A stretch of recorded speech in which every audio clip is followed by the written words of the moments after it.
سنارا صاحب یہ کیا ماجرا ہے کہ حکومت ان کی ہے، پی ایم ایل این کی ہے، وہ کہہ رہے ہیں پی ایم ایل این متفق نہ ہو، اہم اتحادی ہیں پیپلز پارٹی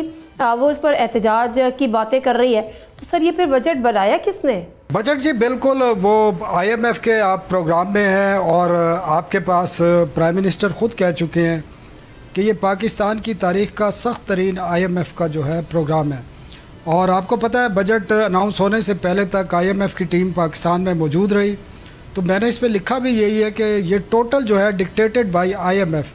ان کی ڈکٹیشن پر یہ پورا بجٹ بنا ہے، اور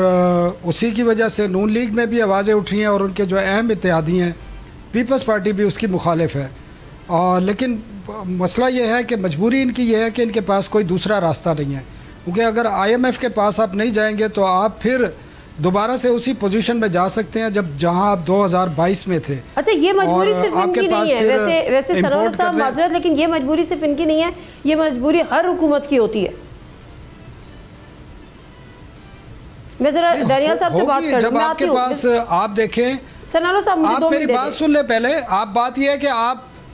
آپ آئل امپورٹ کرتے ہیں، آپ کھانے پینے کی چیزیں امپورٹ کرتے ہیں، جب آپ کے پاس ڈالر ہی نہیں ہوگا تو آپ کے تو ملک میں گاڑی بند ہو جائیں گی، آپ کے کھانے پینے کی شارٹیج ہو جائے گی، اور اسی کے حساب سے پھر یہ جب بجٹ آیا ہے تو اس میں آپ دیکھ لیں اس میں کوئی ریلیف کا کوئی پلان نہیں ہے، نہ نوجوانوں کے لیے، نہ خواتین کے لیے، نہ کسی ایجوکیشن کے لیے، ایجوکیشن کا بجٹ کم ہوا ہے، ہیلتھ کا بجٹ کم ہوا ہے، تو آپ دیکھ لیں پھر اس میں رہے گا کیا، پھر تو تنقید ہی ہونی ہے۔